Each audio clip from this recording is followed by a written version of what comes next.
আসসালামু আলাইকুম। আশা করি সবাই ভালো আছেন। আজকে একটি নতুন বিষয় নিয়ে আলোচনা করব, ডিসলেক্সিয়া।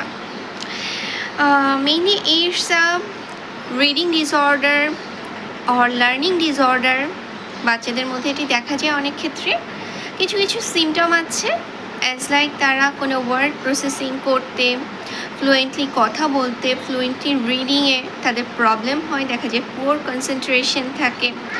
কোনো ডিরেকশন দিলে তাদের বুঝতে কিছুটা প্রবলেম হয়, কজ তাদেরকে যে ওয়ার্ডগুলো দেওয়া হয় বা সেন্টেন্সটা তাদেরকে দেওয়া হয়, সেই ওয়ার্ডগুলো প্রসেসিং করতে তাদের একটু স্লো বা একটু বেশি সময় দরকার।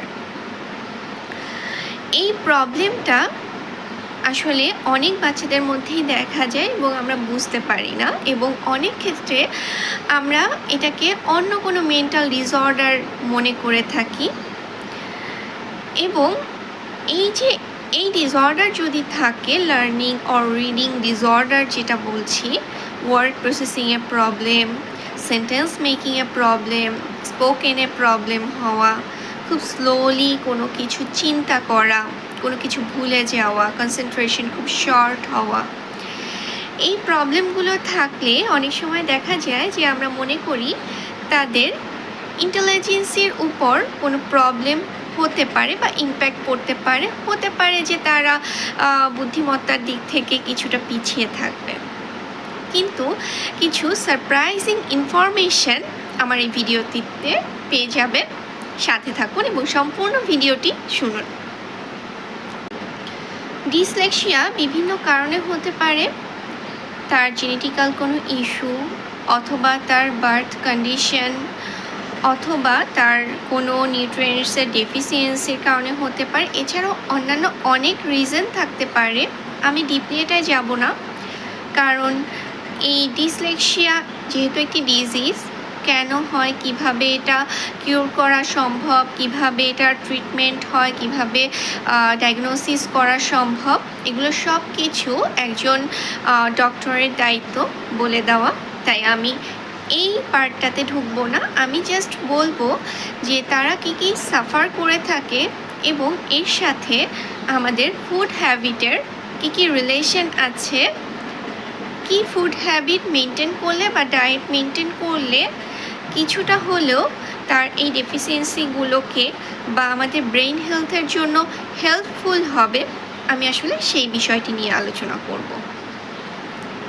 যেসব বাচ্চাদের মধ্যে ডিসলেক্সিয়া রয়েছে তাদের কিন্তু কিছু প্রবলেম অলওয়েজ সাফার করতে হয়, অ্যাজ লাইক তারা সবসময় সেলফ এস্টিমের ইস্যুতে ভুগে।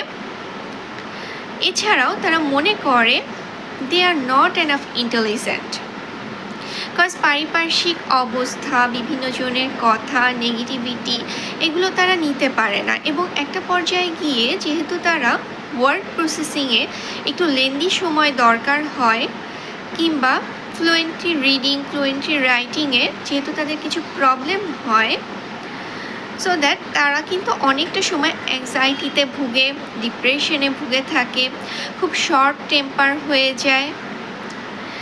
সো এই প্রবলেমগুলো কিন্তু তারা ফেস করে।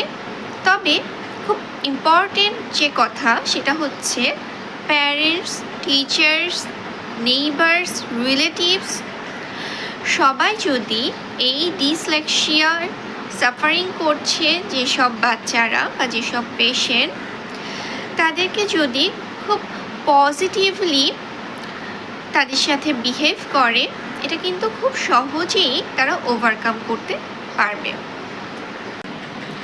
যাদের মধ্যে ডিসলেক্সিয়ার সিমটমগুলো দেখা দিয়েছে তাদের অবশ্যই হেলদি ডায়েট মেনটেন করা, ফিজিক্যাল এক্সারসাইজ ঠিক করা এবং সাফিসিয়েন্ট স্লিপ এনশিওর করা খুবই ইম্পর্টেন্ট। তাদেরকে যেটা মেনটেন করতে হবে, নাম্বার 1, অবশ্যই omega 3, omega 6 fatty acid enrich food তাদেরকে ইনটেক করতে হবে। এটা রিসোর্স হচ্ছে বিভিন্ন ধরনের fatty fish, cod liver oil, fish oil, egg ইয়োক। এছাড়াও বিভিন্ন ধরনের সিডে কিন্তু আমরা ওমেগা 3 পেয়ে যাই। Number 2, each and every day কিন্তু তাদের ফিজিক্যাল এক্সারসাইজ এনশিওর করতে হবে, কারণ ফিজিক্যাল এক্সারসাইজের মাধ্যমে আমাদের ব্লাড সার্কুলেশন ঠিক থাকে, আমাদের শরীরে যদি টক্সিসিটি থাকে সেটা বেরিয়ে যেতে হেল্প করে, আমাদের ইমিউনিটি সিস্টেমকে বুস্ট আপ করে। Number 3, sufficient slip.